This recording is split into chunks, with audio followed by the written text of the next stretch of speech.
I ordered that it be nagpa-print na kami ng 200 piraso eh. Kaya makita nyo sa iba-ibang parts ng Davao City and elsewhere in the Philippines.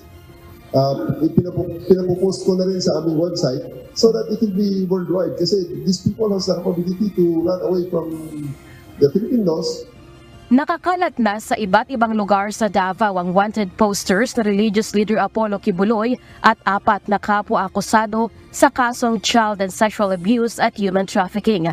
Nakalagay rin sa poster na pinaghahanap ang mga ito at may patong sa ulo na 10 milyong piso para kay Kibuloy habang tig 1 milyong piso sa kanyang co-accused na sina Jacqueline Roy, Crescenti Canada, Ingrid Canada at Sylvia Simaniez. Hinihimok din ito ang publiko na magipaunayan sa mga otoridad kung may impormasyon sa kinaroroonan ng 5. Grabe, no? Grabe, no? Nagpakalat sila ng 200 posters na wanted. Alam mo, talagang gusto lang nilang ipahiya dito si... Alam mo, kaya ikaw, Sir Tory, gusto kang sampalin ni Basti. Palagay ko lang. Kasi yung pag-uugali mong ganyan, that is overkill. Ipapaskill mo. Una, itong si Pastor Kibuloy, kilala naman yan sa buong Pilipinas. Hello? Diba? Ayan naman ay lantaran na sa news. Magkapakalat pa ng mga poster sa Davao. Sa Davao pa talaga. Meron bang taga Davao na hindi nakakakilala kay Pastor Kibuloy? Jesus. Buti nga, gusto kang sampalin ni Mayor Basti.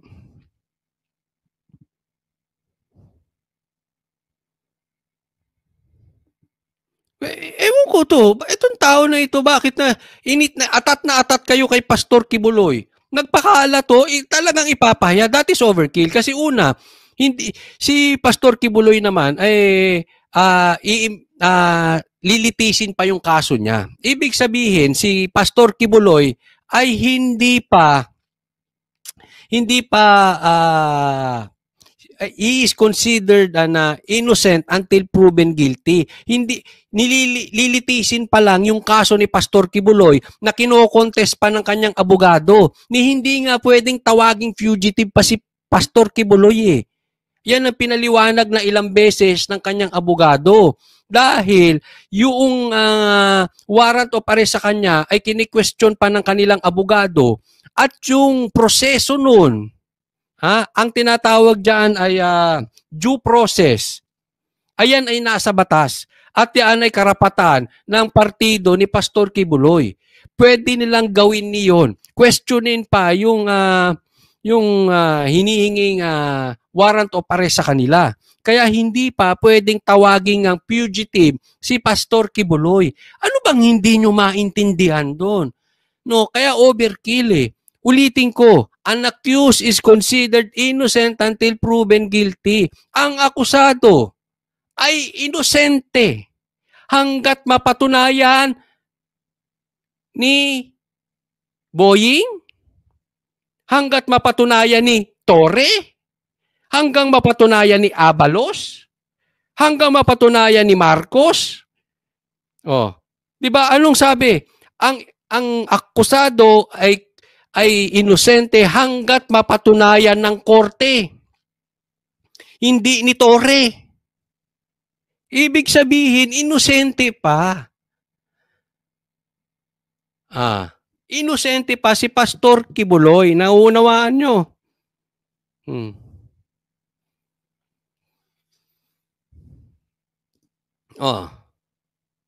Kaya sobra-sobra yan. Kasi kayo nagdesisyon eh. Kasi ang problema nyo, tinetrato nyo convicted na si Pastor Kibuloy. Hindi po yan nakaayon sa inyo. Yan po ay nakaayon sa korte. Tapos magpapakalat kayo ng ganyan. Ginagawa nyo talagang trial by publicity ito. Kaya, nako, Pastor, PRRD, Mayor Baste, tandaan natin itong mga tao na nang-aabuso at gustong sampalin ni Mayor Baste. Iikot din ang mundo. Gustong ipahiya eh. Ginagawang trial by publicity ito. Ay matindi talaga itong mga to. Ayon kay Police Regional Office 11 Regional Director Police Brigadier General Nicolas Torre III, siya mismo ang nag-utos sa mga pulis na mag-imprenta at ipaskil sa mga pribado at matataong lugar ang wanted posters. Bahagi ito ng mga hakbang para mabilis mahanap sina Kibuloy. That's the least that I can do to support the effort to bring to justice Mr. Kibuloy and his cohorts. So, yan ang support na maibigay ko sa ating effort na malaman ng taong bayan dito sa Davao na merong reward sa kanya na 10 million. Baka hindi pa kasi alam ng ibang mga Naks. Yan ang rason nila. Baka kasi hindi pa nila alam na may reward na 10 million. Kaya nga yan din di ba? Even that reward is an overkill, sir. With all due respect, yung mga rebelde nga na maraming napatay na tao, considered rebels. Hindi ganyang kalaki ang pabuya. Yan pa lang ay paglabag sa batas. Akala ko ba sinasabi nyo, ang batas ay batas. Yung palang kini-question na ng abogado. 10 million. Walang napapatay na tao. Inosente pa. Yung convicted na. Marami nang napatay. Convicted na. Hindi ganyang kalaki ang pabuya kay Pastor Kibuloy, 10 million? Ano ba talaga tayo? Ginagago ba talaga natin ang mga Pilipino? Basta malapit sa Duterte, kakalkalan ng kaso? Ako yung nagtatanong lang. Ikaw ba, with all honesty, sir, tanong, with all honesty, kayong mga gumagawa niyan, with all honesty, kaya nyo bang sabihin sa inyo at pangako nyo sa inyong mga anak na kayo ay naniniwalang tama yung ginagawa ninyo? With all honesty, walang halong political harassment. Naman.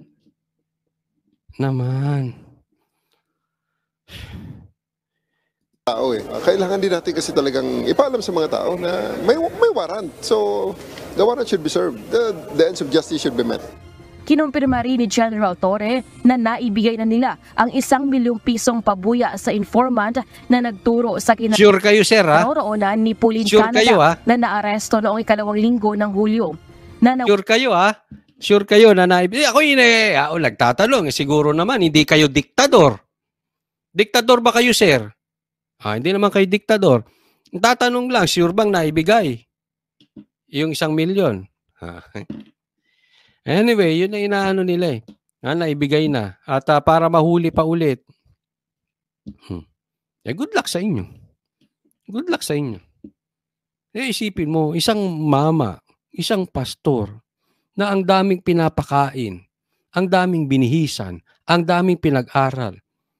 Kahit hindi nila workers pinapag-aral. Alam mo, nakita ko, pati foreigners tinutulungan. Ang daming batang natulungan. Bata pa lang hanggang sa tumanda, ang dami kong na-interview. Tinulungan ni Pastor Kibuloy. Kayo nga wala pa kayong naitutulong Panggulo pa kayo. Si Pastor Kibuloy, daming ang natulungan, ganyan pa kayo. Kailangan, kung po pwede nga lang i-duplicate natin si Pastor Kibuloy Mas marami pa maging Pastor Kibuloy na maraming matulungan. At yung mga iskalawag dyan, mabawasan sa mundo.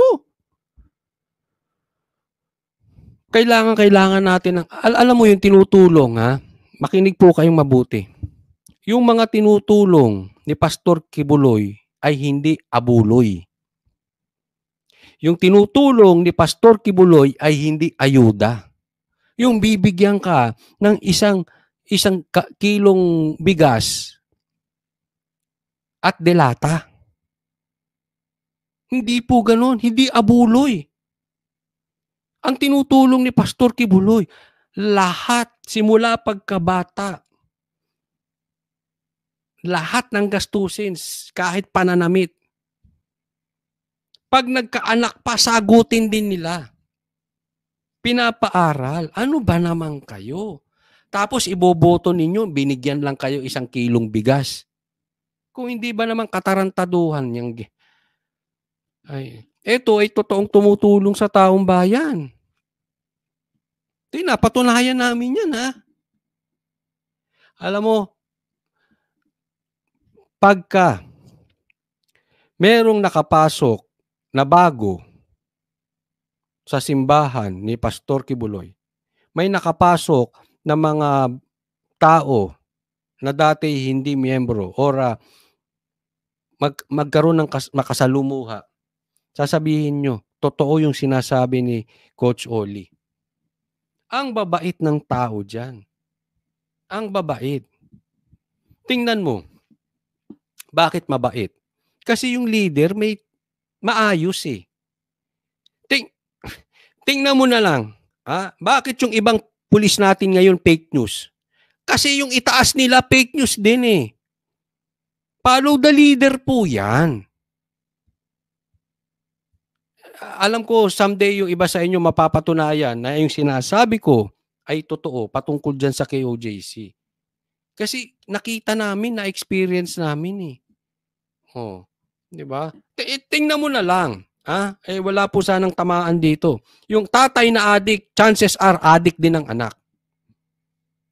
Tama o tamang-tama? O, kayo na humusga. Di ba? Anong nangyayari sa atin ngayon?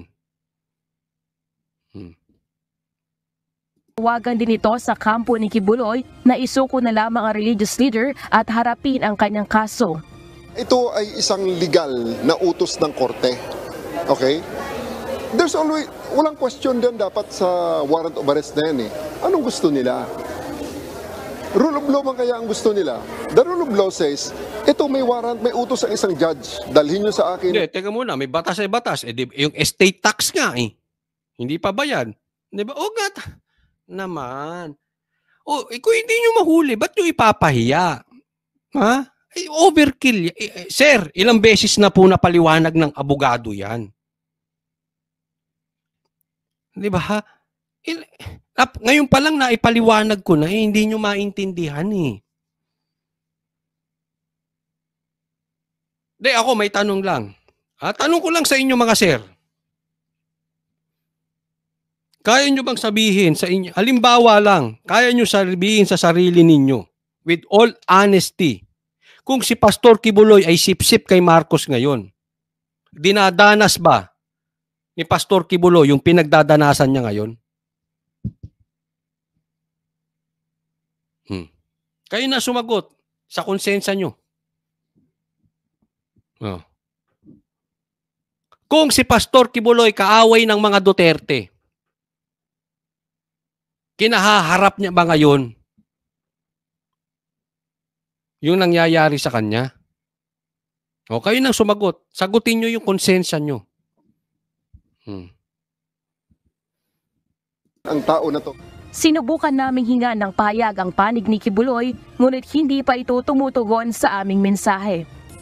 Ayon sa PNP, patuloy pa rin ang manhunt kay Kibuloy at nakabantay rin sila sa anumang impormasyon hinggil. Ito sabi ni dito, wala pang trial sa korte, may verdict na kagad sila. Sino ba naman susuko sa ganoon? Sir Torre naman eh. May punto po yung viewer dito. 'Di ba? Wala pang convicted na para sa paningin ninyo si Yan na lang paglagay nyo ng 10 milyong bounty kay Pastor Kibuloy. Diyan pa lang ay pagpapakita nang hindi ito'y dumadaan sa tamang due process. Ito'y pagpapakita na hindi dumadaan sa tamang fairness. Ito ay meron na kayong pinapanigan. Talagang maiipit at maiipit si Pastor Kibuloy. Tapos gusto nyo susuko sa ganun? Sir, hindi nyo ba nakikita yung pagiging unfair? Yan po ay yung pinapaliwanag ng ang hindi ko maintindihan, bakit hindi nyo maintindihan? Sabi nga ni Banat Bay meron ba kayong mga pangarap? Baka naman meron kayong nagtatanong lang. May inaantay kayong kapalit na posisyon, kaya sunod kayo ng sunod kahit alam ninyong mali.